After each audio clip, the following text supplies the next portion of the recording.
looked awful. The passing offense looked broken. There's still time here. Anytime you have a quarterback that's in his system, you're going to be able to go put up numbers. I feel like I'm watching the sequel to a movie. I just don't know if this is The Empire Strikes Back or if this is Jaws 2. The Big Bets on Campus podcast. All right, here we go.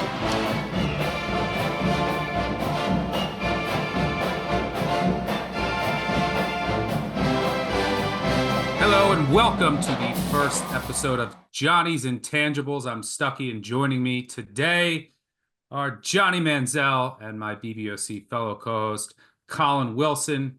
Each and every week we're going to talk about some of the biggest topics in the college football world with a betting slant. And we're always going to kick things off with Johnny's MVP of the week. And if Colin or I want to throw a shout out to anybody from over the weekend, we will do just that. But first, I have to ask you, Johnny, about college game day and your experience there. I do have to give you some shit. You picked Vandy on our video. We do a segment at the end of each week for your Hail Mary pick of the week. You're one of one with a huge underdog that hit, and you created under pressure and went with Va Tech on set. I got a bunch of tweets saying, Johnny picked Va Tech. He said Vandy on the Hail Mary segment. So were you feeling the heat there? What happened? I think as we were just getting up early in the morning and just kind of getting to the show, just kind of one of those things that I think that happened a little bit. But obviously, Hail Mary of the week last week, going with Vandy. And then as it came down to the nitty gritty got sent the picks on game day, for some reason, it didn't even correlate with me. So I definitely should have doubled down and went with Vandy. They had an amazing week in week one, something we talked about last week a little bit, and was, obviously awesome to see, them get that win in the first week of the season. But yeah, I definitely got a little scared of the pressure there and went with the favorite there at the end and kind of second guessed myself a little bit. Look, I don't blame you. On national TV, picking Vanderbilt to win a football game, the pressure can get to you. But how was it overall? Was it when did you get there? When did you start preparing? And then just how did it go? Yeah, I think, game day for me was something that I kind of always wanted to do, and seen that show throughout the years, and, just getting a chance to do it in Aggieland was obviously really, really special. We had an unbelievably crazy crowd that was there for the, probably from 6, 7 a.m. in the morning, but got there about 8, had a little bit of a time to go over and kind of watch the show in the back. And then it was a pretty, quick, easy little segment. There's a bunch of people who I've had relationships with that are, obviously on the desk up there, but a lot of energy, adding McAfee to that show and having him there with a guy like Saban sitting next to him. I think you guys probably saw a lot of things throughout the week of kind of the videos of McAfee getting into his rhythm a little bit, and then Saban just sitting there kind of looking at him. So it was really funny to see the dynamic of how that whole crew works, but obviously, an amazing experience.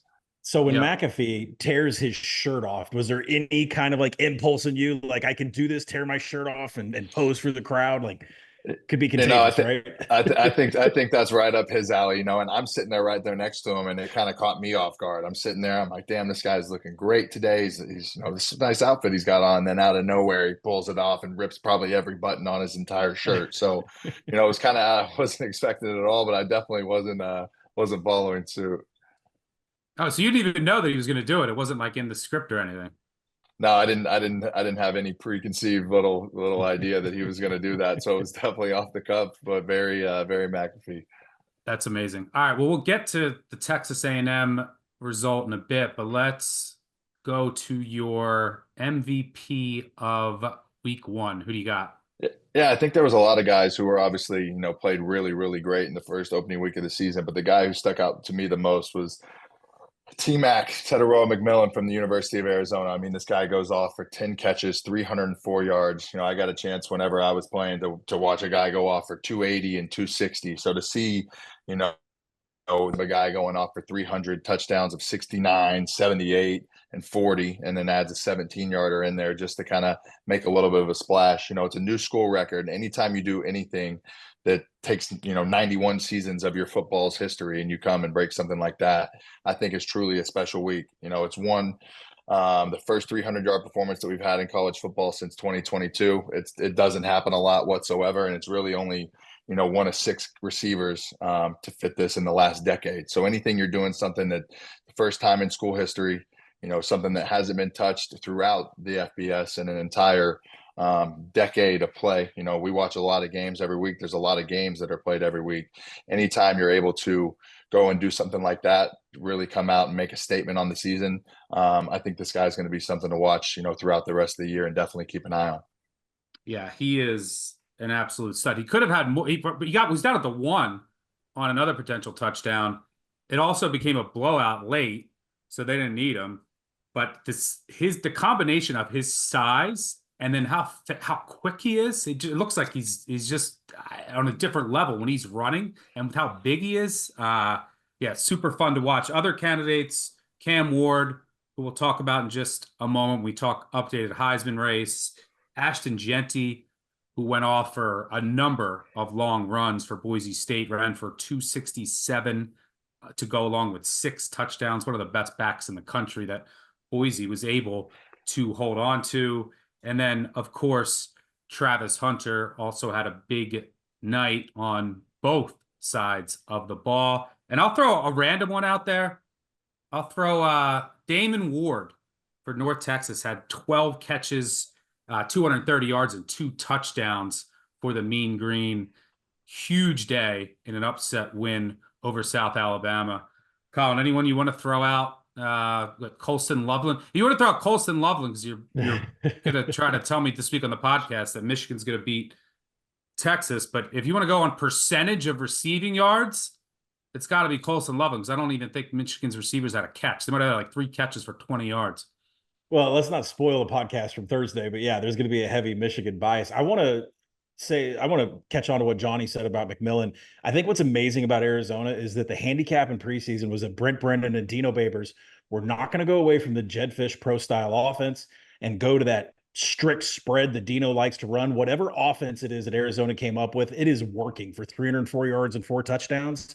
Whatever the hybrid is, keep it going with them. If I'm going to go with a player, let's go to one of PFF's highest graded quarterbacks of the weekend. Kirk Francis of Tulsa had 5 big-time throws, 1 turnover-worthy play. We didn't think Tulsa was able to produce anything. They might not be for the rest of the year, but 4 touchdowns on the day, no matter what the competition is. Looks like Golden Hurricane might have a quarterback. All right, good stuff there. Let's shock you didn't mention anyone in Arkansas, by the way, but let's move on to our college football playoff race check-in. And after the first 2 weeks, if you include week 0, and the reason you have to include week 0 is because Florida State already has 2 losses. You would think in today's day and age, with the new expanded college football playoff format, you can't be out of it by week 1. But Florida State somehow is out of it. They dropped to 0-2, dropping both of their first games as double-digit favorites in the ACC. ACC as a whole also has not looked great. Clemson didn't show well against Georgia. Vatek lost to Vandy. LSU obviously now is an uphill climb, and so does Texas A&M. Now, Texas A&M still has all of its toughest games ahead of it in College Station, but they need to figure out that offense. So, Johnny, I mean, Connor Wegman, he looked awful. The passing offense looked broken. There's still time here.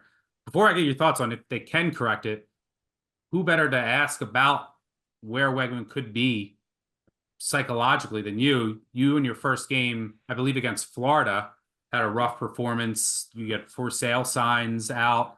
Talk a little bit about, what that reaction was after that game, and then how you were able to bounce back. Did you, start to doubt yourself? How did you kind of get focused going forward? I think the good thing for A&M right now is obviously getting to go into a little easier game this week, right? They're going to go into a week of practice, obviously trying to clean up what they had wrong in this week 1 of the season, but obviously getting a little bit easier opponent in week 2. And I think that's kind of where, for me in my process, you go from playing a hard-nosed, really good defense in Florida like I did my first year. I think Wegman kind of in the same situation and playing a really, really good Notre Dame team that had a lot of scheme, a lot of guys flying around on defense, and just kind of got him rattled from the very beginning. I think as you go through your season, you go back to practice, this week. It is a little bit dejecting, obviously, getting in after having to go watch that film and seeing, 100 pass yards, and really, a tough day at the office for them. But I think obviously with their opponent they have going into week 2, it's a confidence builder, right? To be able to get into your sets, get into your plays, and see these things against an opponent, compared to, seeing it in practice against your own guys. What was the roughest moment that you can remember after that week 1 game before week 2? I think just looking back and seeing missed opportunities, I think Wigman's going to go back and see a couple throws. He had a crossing route that he overthrew a little bit that ended up getting picked, and another turnover that you had, pretty much in their own side of the field. And I think when you go back and look at those on film, those are the things that make you the most sick, especially in mine. I went back and looked at that Florida game and was like, man, we were really, really in this. If you just make a couple different throws, couple different decisions and plays. And I think that's what sticks with you for the first couple days of the week. But it's something you have to have a very quick, release of these things and quick, mindset adjust, because this season is just getting started for A&M. And they're going to need him to play well if they're going to have any chance, obviously, moving forward in the season. Yeah, that for sale signs, that's a true story from your documentary. Yeah, definitely. I remember getting back home and seeing a lot of them in the front yard. And I think it's just one of those things about SEC football, right? If they take it really, really serious. A&M is a football school. I mean, 107,000 people there to watch that game against Notre Dame this week. And obviously, I think everybody left kind of the same way that I did, with a sour taste in your mouth and, really, really questioning, what the season looks like for them now after game 1. But it's easy to get down after one game. I think they'll clean it up and make some adjustments. Can you see the offense turning it around, or do you need to see more first before you can say that? I mean, I really do think I need to see more first. I think we had 170 something, 180 yards offense throughout a game. That's just a really, really slow day. And I think if you look at A&M as a team, they have a defense that's there in caliber and an offense right now that's struggling to find a little bit of an identity. I think obviously new offensive coordinator, getting your guys together, and you obviously have a very tough opponent coming out of the gate in week 1, but they're going to need to find a way to gel and mesh, and definitely it starts at the quarterback position. Yeah, definitely going up against one of the better defenses in the country right off the bat. Didn't make things any easier, and had some guys get banged up along the offensive line, which threw a wrench into things as well. So we'll see how A&M bounces back. Got a nice opponent to do that against, and then you go to Florida. Who knows where Florida will be mentally by that point in time. Well, I guess one more on the negative. I kind of put Michigan and Texas A&M in the same bucket. I know Michigan won their game, but they were playing Fresno State at home. But the passing game was just not there. The receivers were not there. The quarterback play was not there, which I think ultimately is going to hold them back from the college football playoff. So if you look at the college football playoff, 12 spots, one goes to the group of 5. Notre Dame obviously positioned themselves very well to make it, because they're probably going to be favored in their next 11 games. They do go to USC, who looked better at the end of the season. But if you kind of parse this out, Georgia, Notre Dame, Texas, Ohio State, Oregon, Penn State didn't slip at Morgantown. They looked good. Then you have your Big 12 winner, your ACC winner. And then there's 3 spots left. I don't know how many SEC teams is it. Do they take them all? You have Ole Miss, Bama, Missouri, Tennessee, Texas A&M, LSU all in the mix. Maybe another team can slide in there. But I think that after this weekend, Colin, I'll throw this to you. Miami, I mean, they just look head and shoulders above everybody else in the ACC. Any bets you like there? Or any thoughts? Yeah, absolutely. Slot Miami into your 3rd or 4th seed as winning the ACC. Now, keep in mind, they don't play Clemson this year in the regular season, so they do have to play Florida State. But when you look at the havoc numbers of the 11 remaining opponents, nobody out there is going to be on top of Cam Ward and force him to do the things that we saw at Incarnate Word and at Washington State. I think Miami has got to pass all the way to the ACC championship game. Whether Clemson can show up there and generate some havoc, I don't even know what that defense is going to be capable of at the end of the year if things keep going this way. I think another team that really made a huge statement this weekend, I know we talked about Notre Dame and Texas A&M from the Aggies side of it, but we said that the Irish have 3 games this year that they have to win, and that was Texas A&M, Florida State, and USC. Florida State is now a non-factor. That is a game I project the Irish to be favored by 13 points over the Seminoles. And at the end of the year, we'll see maybe USC and Notre Dame are playing a game to get into the playoff. That's something where I see Notre Dame as a 2-point favorite on the road in the Coliseum. So I think Notre Dame did themselves a tremendous favor. And now the world has woken up to find out that USC actually can play a little bit of defense. So big weekend for Notre Dame in general because of their future schedule. Yeah, I think another big winner, obviously Miami from the ACC was the big winner, but of their early week, like of their early season, Clemson, I think, despite getting blown out, was a net positive winner in the ACC. And it's because of all the other teams, right? One of the hardest games on their schedule, number one, they avoid Miami. Miami looked great. As you mentioned, Clemson avoids Miami. One of the hardest games on Clemson's schedule, besides the one that they lost. And look, the market was already assuming that they were going to lose to Georgia. They were, double-digit underdogs. But they go to Florida State. That's one of the hard, and Florida State looks like a corpse. So, the path for Clemson potentially getting to Miami in the ACC championship, I think, got easier. The question is, can Cade Klubnik find his offense? There's definitely some of these teams that are in the mix, but maybe on the outside looking in. Major quarterback questions after some shoddy performances in week one. Johnny, any thoughts on the college football playoff race? Any teams you want to mention if you want to talk Miami or wherever you want to go with it? Yeah, I think obviously Miami is obviously, one of the teams right now that looked really, really good coming out. I mean, you play an interstate rival in Florida, you come out and you do that to them. I think it all starts with the quarterback play and Cam Ward. That guy is playing like he's played a lot of football. He's playing like a guy who's seeing things very slowly, getting the ball out of his hand very, very quickly and being super, super efficient. I mean, you see on some of these runs where he's kind of just like getting what he needs to get and then kind of almost like he's walking out of bounds a little bit. This guy has a lot of experience. Obviously, I think a completely revamped team around them a little bit that's put them in a great position. Like you said, obviously my favorite to come in here and win the ACC as well. And after a slow start for the ACC week one, I don't see how anybody's going to be able to really slow them down. But the guy's playing absolutely lights out right now after week one. We'll see. Obviously, I have high hopes and faith, and I think that he will be able to keep up this play throughout the season. Yeah, the other thing I didn't mention in the ACC is Vatek too. Vatek, who had a good run at the end of last year, but they didn't really beat anyone. Then they lose at Vandy, and they were one of everyone's favorite sleepers. NC State, we'll see how they look against Tennessee, but it's not like they wowed the world against Western Carolina in the opener. So the ACC as a whole, just maybe BC will be there against Miami. Old school Big East vibes. Maybe Ed Reed will come out and kick off Castellanos to seal the game. Stop what you're doing right now and subscribe to the newest college sports YouTube channel. College football is around the corner, and the new BBOC channel is your destination for betting on college sports. Interviews with former college athletes and other topics such as College Football 25. Subscribe now and get in on the action. All right, so let's shift to the Heisman Trophy discussion. There's been some movement in the market after last weekend.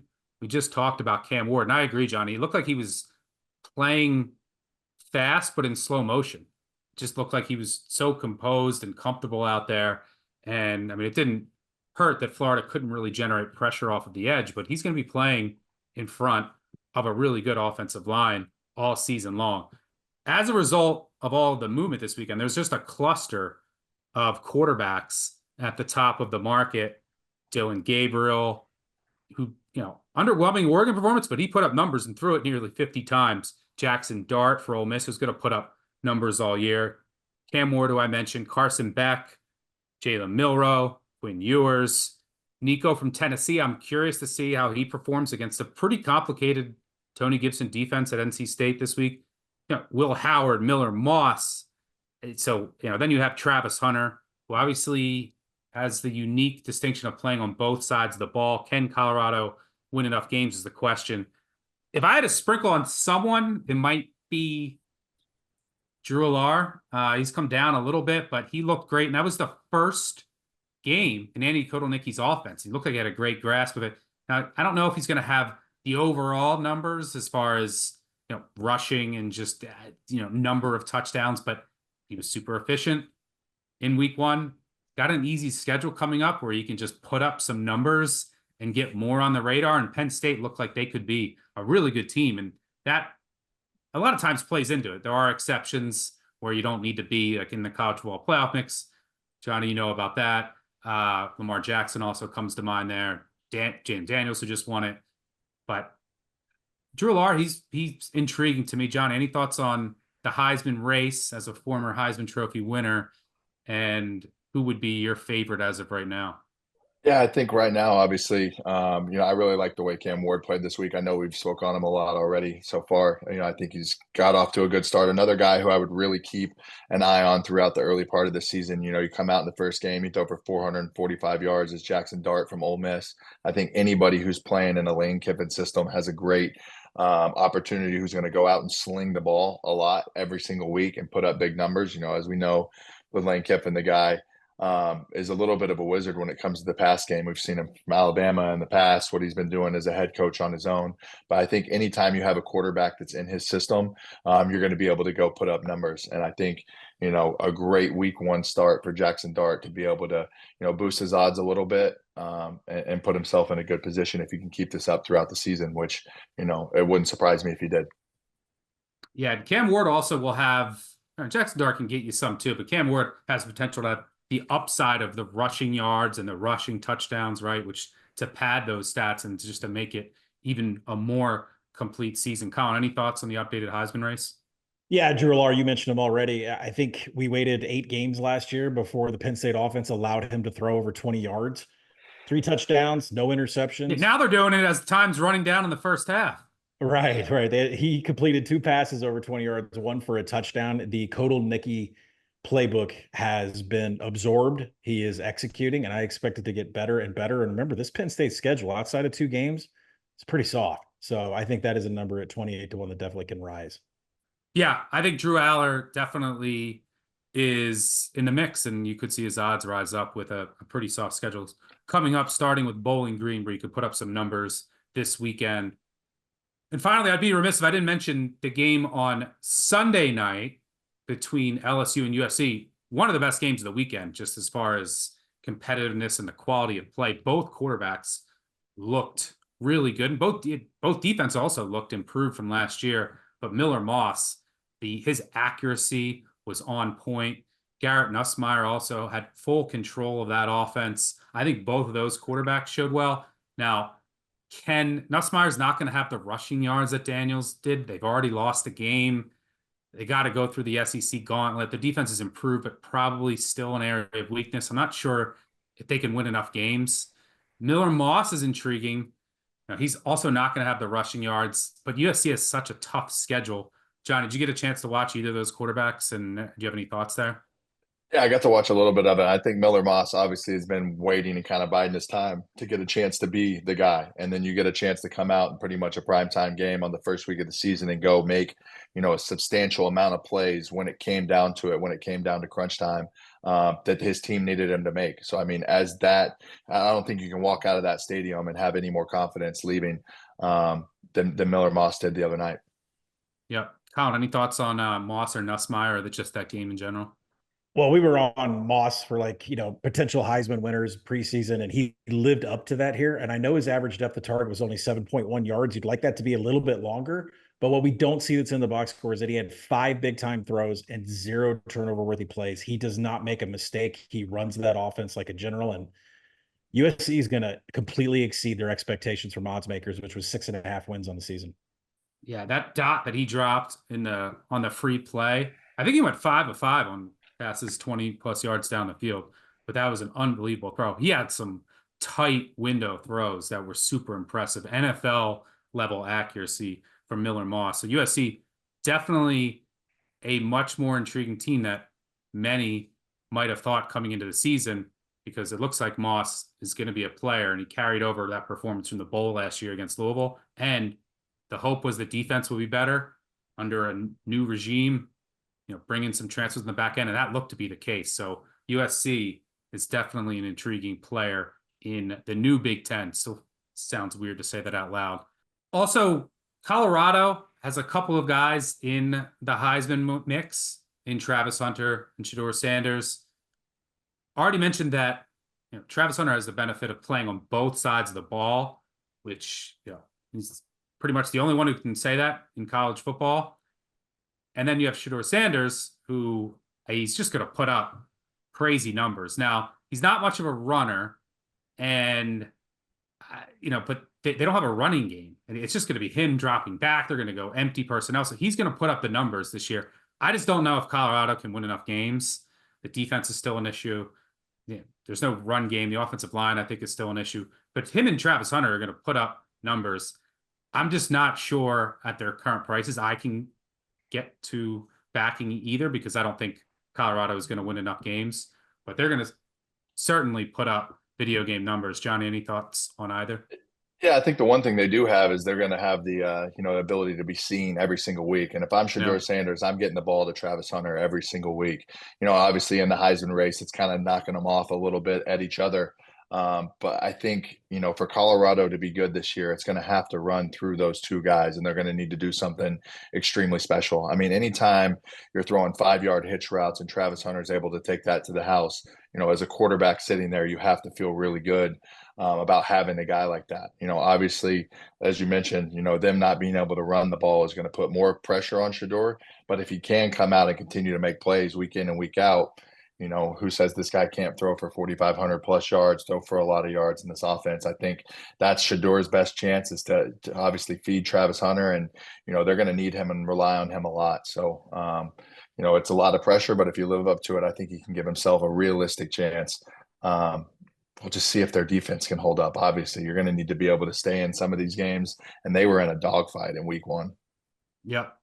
Yeah, and you definitely know what it's like to have a reliable security blanket in Mike Evans playing with him. Yeah, absolutely. And I think, Travis is as special of a player as we've seen, not only playing both sides of the ball, but just from a receiver position. I mean, this guy's making catches, and his speed and quickness and getting in and out of these breaks is something that it really jumps off the tape and jumps off the page every single week you watch him play. Yeah. How good was Mike Evans, by the way, in college? Mike Evans was a guy who, his first year getting there was still learning a lot about football and what it was. He was very much a basketball player.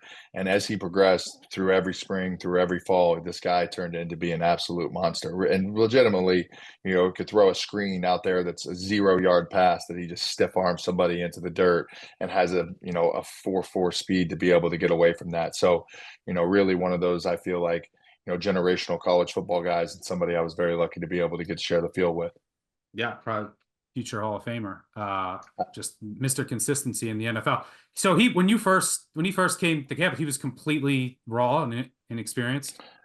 Yeah, I think, me and him coming in, we got a chance to really mold a lot of our game going through scout team. So, he had only played a couple years of football coming into Texas A&M, and we kind of recruited him away from going to play basketball somewhere. And as he got in, I think his size and his build and what he was as a physical, talent was very much there, but still there's so much more to that, to route running and playing the receiver position. And I think really, throughout our redshirt year, we got to see a small glimpse of what me and him would go on to do and when we got a chance to play on Saturdays. But very much a raw product, and one that, excelled and got better over those first 2 years exponentially. No, obviously put time into his craft. Colin, Johnny mentioned that there is a cannibalization effect here with Sanders and Hunter, but are you on the same page? You just don't think that Colorado can win enough games here for them to be in the mix, especially at this price?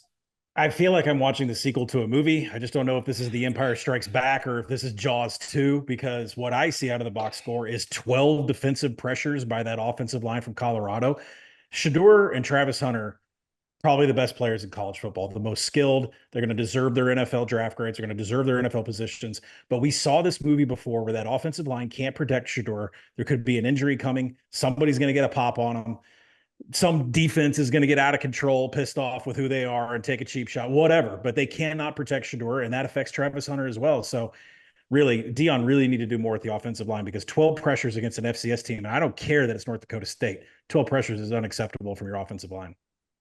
Yeah, and the schedule doesn't get much easier, starting with a road trip to Nebraska. And but the one thing you might have working in your favor is old Deion. He might be out to get Shedeur that Heisman, taking shots down the field instead of taking knees late, trying to get maybe 500 yards passing, an extra touchdown in there for the stat sheet. All right, that'll do it for us. Thanks to Colin and Johnny for joining me. Thanks to all of you for tuning in. Make sure you hit that like button, subscribe to our new YouTube channel. You will have a lot more fun content coming your way, including live shows, our live podcast, and much more. Thanks for tuning in. We'll catch y'all later. Cheers.